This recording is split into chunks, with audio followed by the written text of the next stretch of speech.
Right, so now that we warmed up, right, with the hair, we can start with the planes, right? So gradually, carefully, see there's a value here. See that here?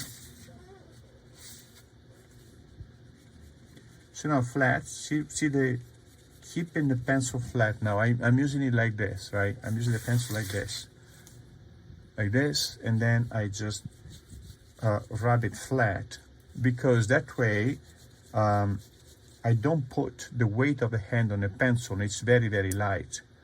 But also a lot of pencil touches the paper. So the mark is, see how soft it is, right?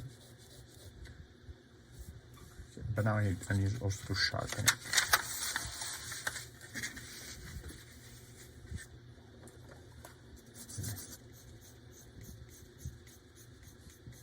This is all dark, right? You see how dark it is. And we can go over it later, right, to push it darker, but for now, this is gonna be sufficient. This might be a little bit darker here. So we're gonna work both with the structural lines and tonal marks. For now, we are focusing on the tonal marks, right? Here, dark. Now this is dark here, right? And then we have the whole eye is quite dark. So I'm gonna block in the value over the whole socket, and not all the whole socket, but here, darker, lighter, darker here. Then now here we have the side wall.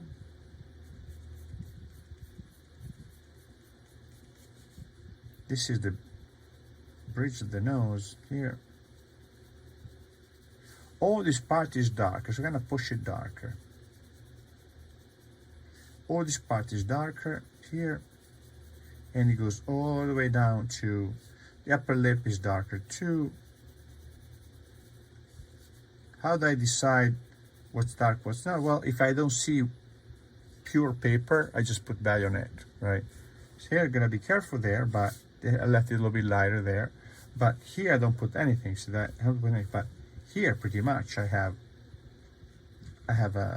some smudging in there, right? And we're modeling it, right? We're now working with these shadings, right? Here is, see, dark, so look, dark, light, dark, darkish, darker, same as that, right? So this, you see how these values, change in value, really create reliefs. So this is now here.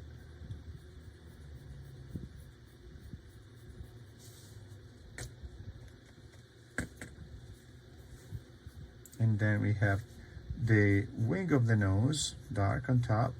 But here there's an area that I need to leave light. And then this is the nostril as it turns.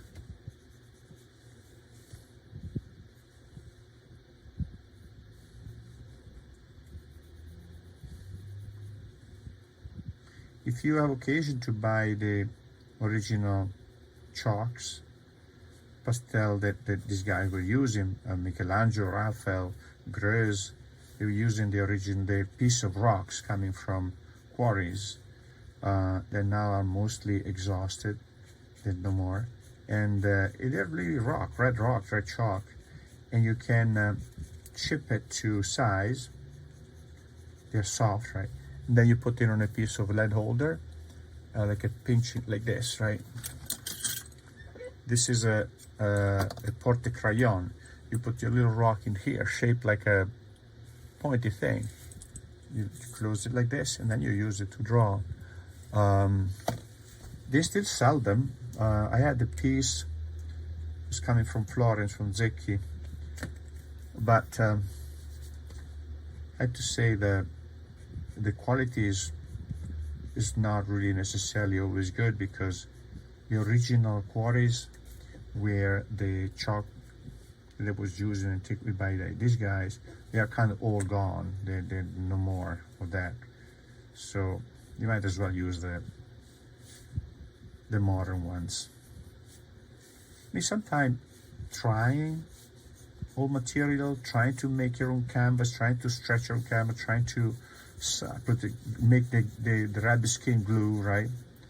And try to put the size on the canvas. It's good, right? It's a good experience.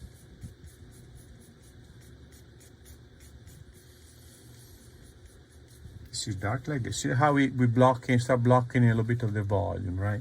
And always flat, right? Always flat, right?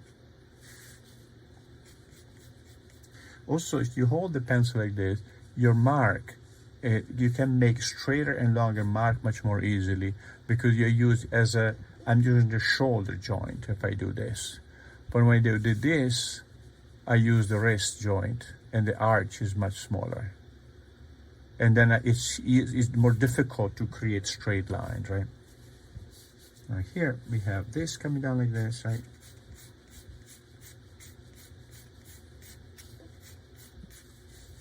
This is dark here. This is the masseter. Oh, the ear is quite dark.